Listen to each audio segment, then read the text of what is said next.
Welcome back, ladies and gentlemen. So today I wanted to take a look at a wireless controller solution for our Super Nintendo Classic Editions, specifically the 8Bitdo SFC30 and SNES 30 controllers.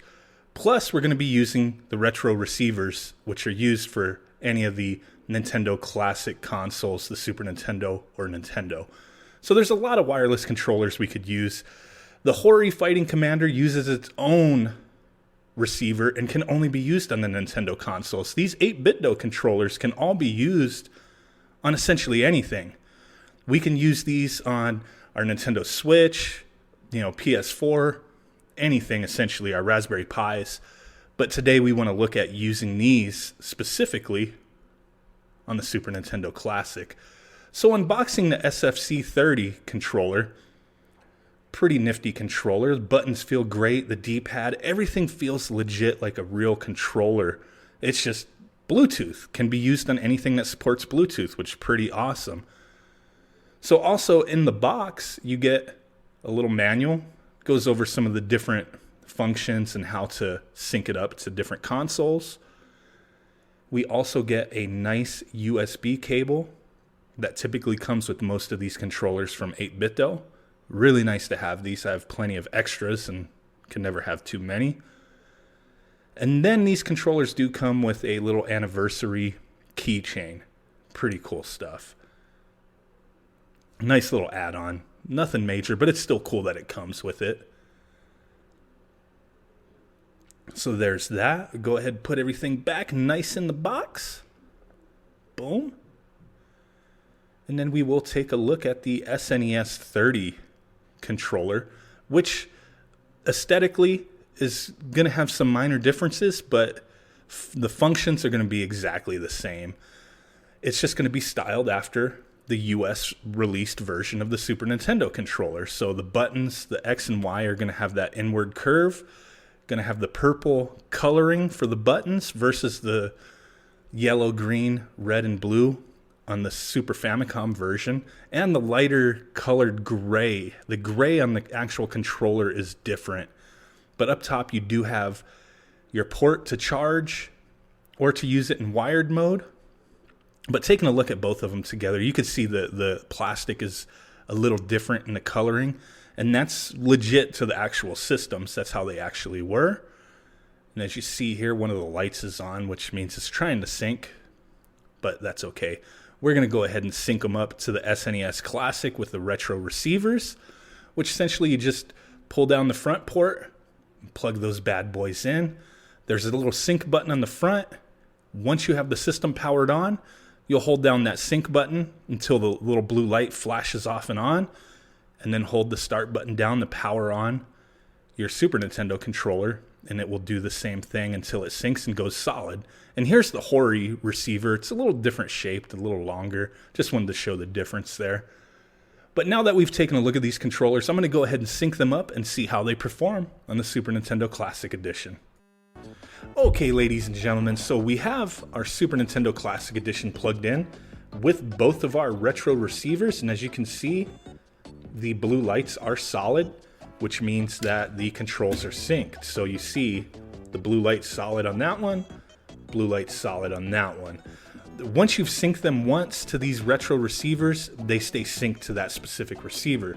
So once you turn the system back on, you hold the start button down on the controller, it'll resync itself, to the receiver. As long as the blue light is solid, that means it has synced up. The cool thing with these receivers, and I've had these since they were released, and I've used them on the NES Classic quite a bit. I loved it. I really loved it, being able to not be bound down by those short wires.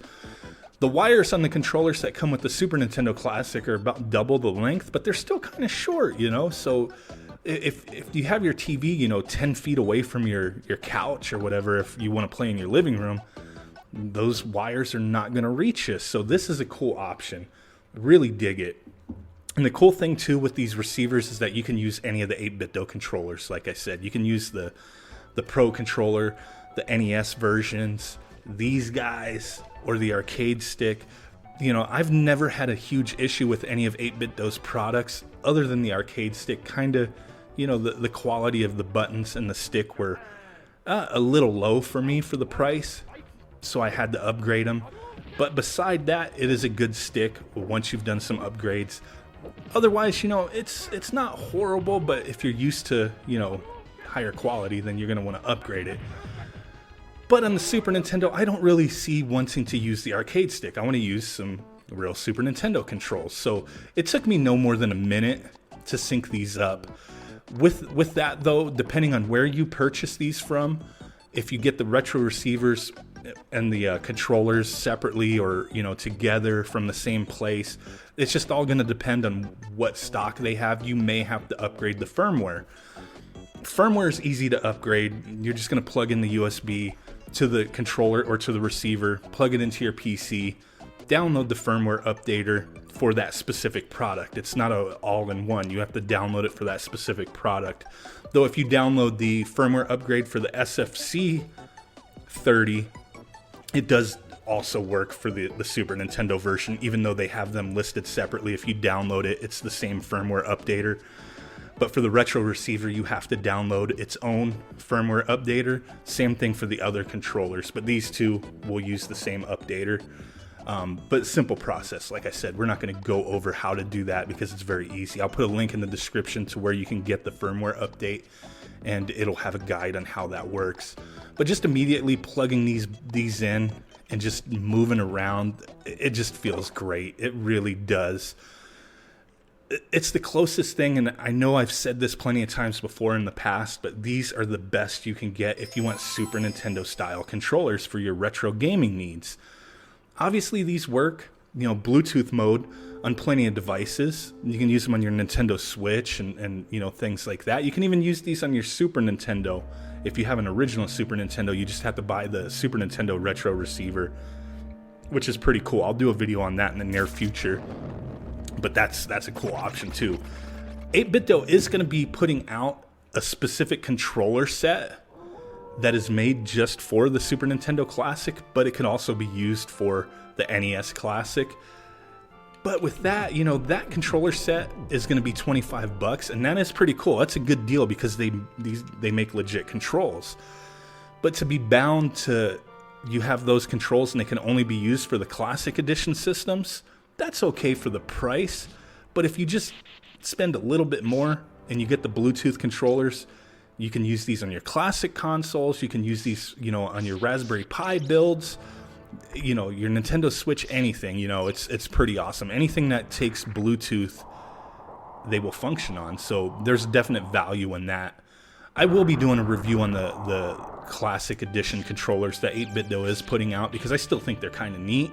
And I do want to see that the quality stays the same, because if for $25, if the quality's not there, I'm gonna let you guys know. But for $35, that's about the price for these, is about $35. Occasionally you can find them a little cheaper, and then the retro receivers should be under $20. It's been a while since I've purchased these.